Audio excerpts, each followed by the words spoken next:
अरविंदर सिंह लवली जी और यहाँ पर उपस्थित सभी पत्रकार साथियों, नमस्कार। पिछले कुछ समय से इंडिया गठबंधन के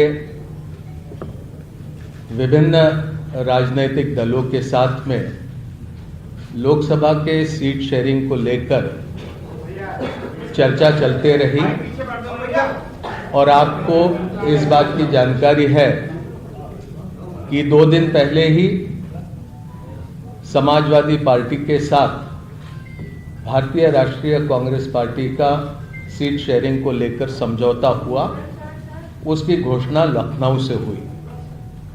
समाजवादी पार्टी को 1 सीट लोकसभा की खजुराहो, ये मध्य प्रदेश में देने का भी ऐलान लखनऊ से किया गया। पिछले दिनों में आम आदमी पार्टी के साथ लंबी चर्चा हुई और चर्चा के उपरांत भारतीय राष्ट्रीय कांग्रेस और आम आदमी पार्टी के बीच सीटों को लेकर समझौता हुआ है, जिसको आपके समक्ष यहां पर मैं रखने का काम करूंगा। मुझे खुशी है कि 2 महत्वपूर्ण राजनीतिक दल इंडिया गठबंधन के आने वाला लोकसभा चुनाव का पूरा जिम्मा एक साथ संभालेंगे और जिस तरह की परिस्थितियां आज मुल्क में बनी है, जो चुनौतियां हमारे लोकतंत्र और हमारे संविधान के सामने बनी है, उनका मुकाबला करने के लिए इंडिया गठबंधन पूरी तरह से सशक्त तरीके से उसका मुकाबला करने के लिए तैयार है। और उसी कड़ी में आम आदमी पार्टी और कांग्रेस पार्टी का सीटों को लेकर समझौता हुआ।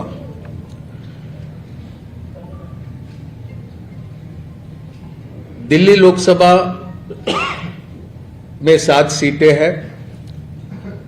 आम आदमी पार्टी 4 पे लड़ेगी। वो 4 सीटें नई दिल्ली, वेस्ट दिल्ली, साउथ दिल्ली और ईस्ट दिल्ली। कांग्रेस पार्टी 3 सीटों पर दिल्ली में चुनाव लड़ेगी, चांदनी चौक, नॉर्थ ईस्ट और नॉर्थ वेस्ट। गुजरात में 26 लोकसभा सीटें हैं। 24 पर कांग्रेस लड़ेगी। 2 सीटों पर आम आदमी पार्टी के प्रत्याशी रहेंगे।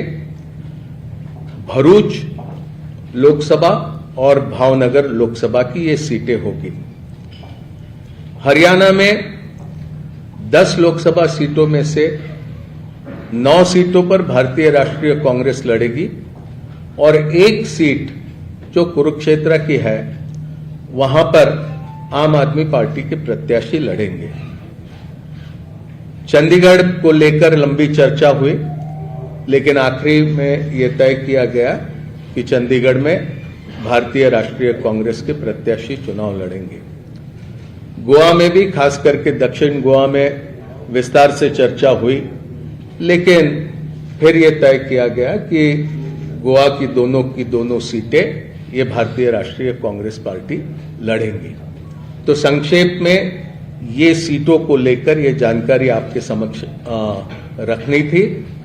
ये संभव है, 2 अलग अलग राजनीतिक दल हम होने की वजह से अलग अलग चुनाव चिन्हों पर हम ये चुनाव लड़ेंगे, लेकिन हमारी जिम्मेदारी रहेगी कि दिल्ली में कांग्रेस पार्टी 3 पर प्रत्याशी रखने के बाद भी 7 पर हम किस तरह से कामयाब हो सकते हैं, उस दिशा में हमारा प्रयास रहेगा और हमारे तमाम कार्यकर्ता और नेता उस दिशा में प्रयास करेंगे। और इसी तरह की स्थिति सभी राज्यों में हम दोनों दलों के बीच में ही नहीं, तो इंडिया गठबंधन में जितने भी राजनीतिक दल हैं, वो सभी तालमेल के साथ काम करते हुए अधिक से अधिक प्रत्याशियों को कामयाब करने की दिशा में प्रयास करेंगे। बोल दिया हो गया। हरियाणा, चंडीगढ़ बोल दिया।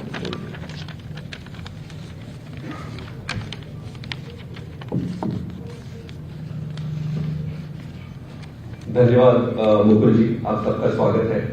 तो सीटों के बारे में मुकुल जी ने सारे स्टेट्स का डिटेल में बता दिया है। मैं बस इतना ही कहना चाहता हूं कि आज देश जिस परिस्थिति से गुजर रहा है, जिस तरीके से भारतीय जनता पार्टी की सरकार सारी संस्थाओं को खत्म कर रही है एक एक करके, जिस तरीके से चुनावों की चोरी हो रही है, जिस तरीके से चुनावों की चोरी करने के लिए, चुनावों को जीतने के लिए विपक्षी नेताओं को जेल में डाला जा रहा है, जिस तरीके से किसानों के साथ अन्याय हो रहा है, जिस तरीके से पूरी देश की जनता बेरोजगारी, महंगाई से जूझ रही है, आज देश को एक ईमानदार और मजबूत विकल्प की जरूरत है। इसी को ध्यान में रखते हुए और अपने स्वयं के राजनीतिक छोटे छोटे बड़े छोटे हितों को दरकिनार करके देश के हितों को सामने रखकर इस गठबंधन में आए हैं। और गठबंधन में आने का उद्देश्य मैं एक बार फिर से आप सबके समक्ष रखना चाहता हूं कि देश इंपॉर्टेंट है, पार्टी हमेशा सेकेंडरी है। इस चुनाव को हम इस तरीके से नहीं लड़ेंगे कि ये कांग्रेस यहां से लड़ेगी, आम आदमी पार्टी यहां से लड़ेगी। इस चुनाव को इंडिया लड़ेगी। कुछ सीटों पर आम आदमी पार्टी अपने कैंडिडेट उतारेगी और कुछ सीटों पर कांग्रेस अपने कैंडिडेट उतारेगी।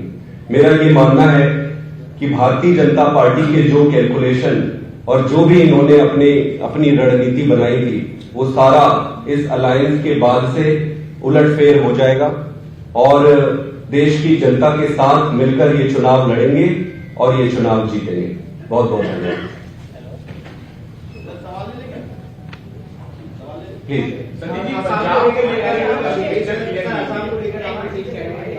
पंजाब में दोनों पार्टियों ने म्यूचुअली ये तय किया है कि अलग अलग चुनाव लड़ेंगे।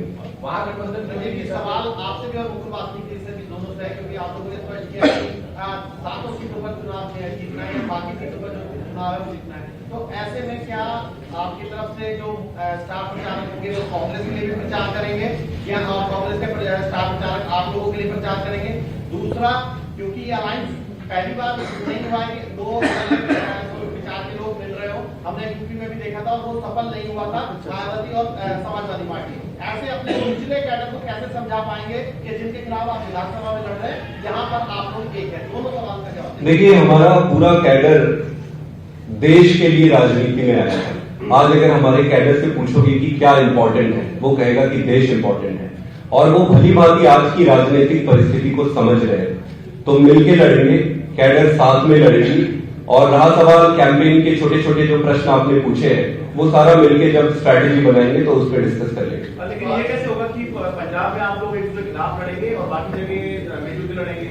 तो पब्लिक कंफ्यूजन की हो जाएगी, तो आप लोग एक ही है। नहीं, जनता बहुत समझदार है, जनता सब समझ है।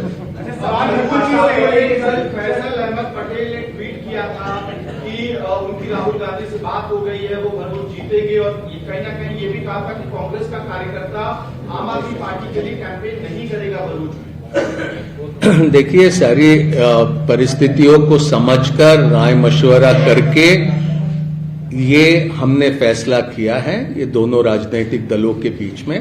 और मुझे पूरा विश्वास है कि ये फैसले का सम्मान कांग्रेस का हर कार्यकर्ता करेगा और आम आदमी पार्टी के भी कार्यकर्ता ये समझौता पूरा इसको मानेंगे। मुकुल जी, मेरा सवाल है कि अभी जैसे संदीप जी ने कहा कि हम लोग जो है देश हित को आगे रख के आए हैं, पार्टी को पीछे रखा है और उसी देश हित की बात करते हुए आप लोगों ने कई राज्यों में गठबंधन किया है, लेकिन वो जो है आपको पंजाब में क्यों नहीं हो रहा? पंजाब में आप एक दूसरे के विरोध में लड़ रहे हैं। देखिए, पंजाब की विशेष परिस्थितियां है, वो मेरे से बेहतर आप अच्छे से समझ सकते हैं और उन परिस्थितियों को देखकर ये फैसला किया गया है कि वहां पर दोनों राजनीतिक दल या अलग अलग से चुनाव लड़ेंगे।